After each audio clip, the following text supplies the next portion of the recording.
Good afternoon. Today is May 18th, and today I'll continue to be talking about the coronavirus.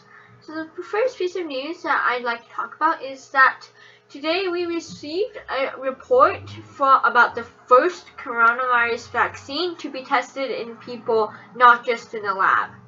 The manufacturer is a company called Moderna, and they are collaborating on the vaccine with the agency led by Dr. Anthony Fauci, the National Institute of Allergy and Infectious Diseases.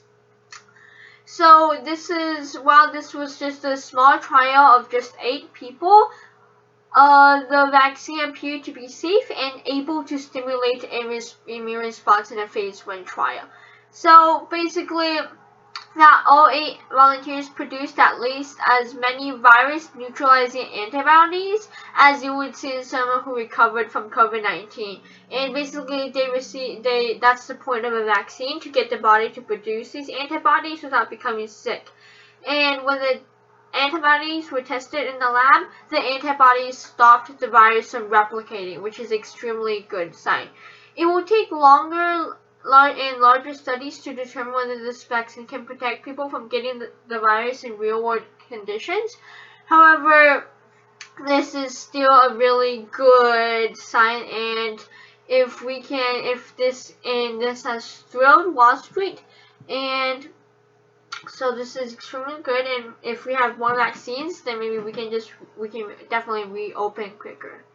The second thing that I'd like to talk about is that while we know that some underlying health issues like diabetes, high blood pressure, obesity, heart disease, or chronic lung disease can make someone who contracts the virus much more likely to die or become really ill, so we know this is happening.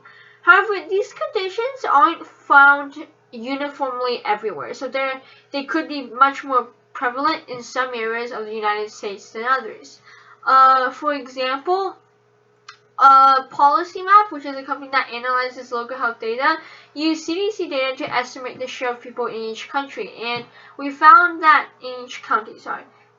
counties in large parts of the South and Appalachia, along with much of the Midwest and the Great Plains, are at a much higher risk, and in some, nearly half of all residents are estimated to be medically vulnerable.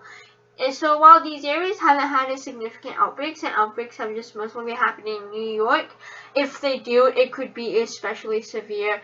And I think these kind of tools are extremely helpful in that not only can we learn about, this virus, as we learn more about it, we can know who are more susceptible to it and who are at a higher risk. So maybe when we are reopening the businesses, maybe places with lower risk can open quicker, and these places of higher risk, even though they may not have outbreaks, should be more careful in reopening and the other aspects of the virus.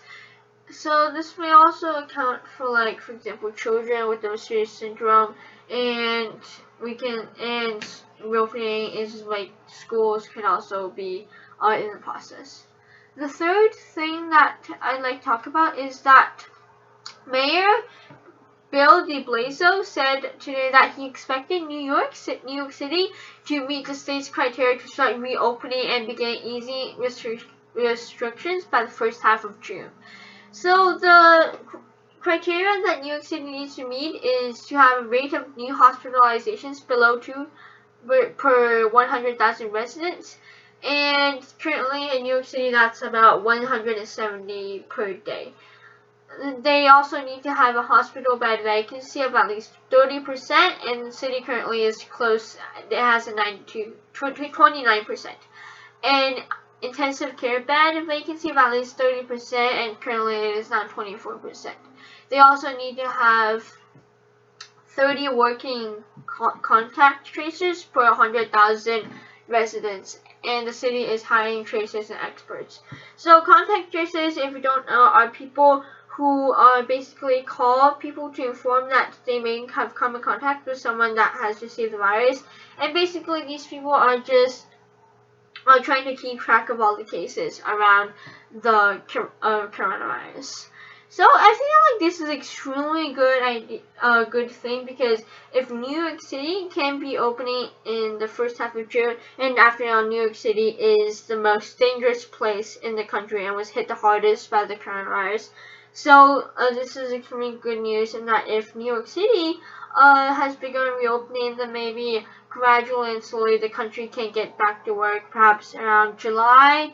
Or even quicker. But also we have to understand that to reopen, we need vaccines, we need drugs that are working, and I feel like scientists are doing their scientists and the government are doing their best to keep the virus and the economy intact. So that's it. Thank you for listening, and I hope you have a good day. Thank you.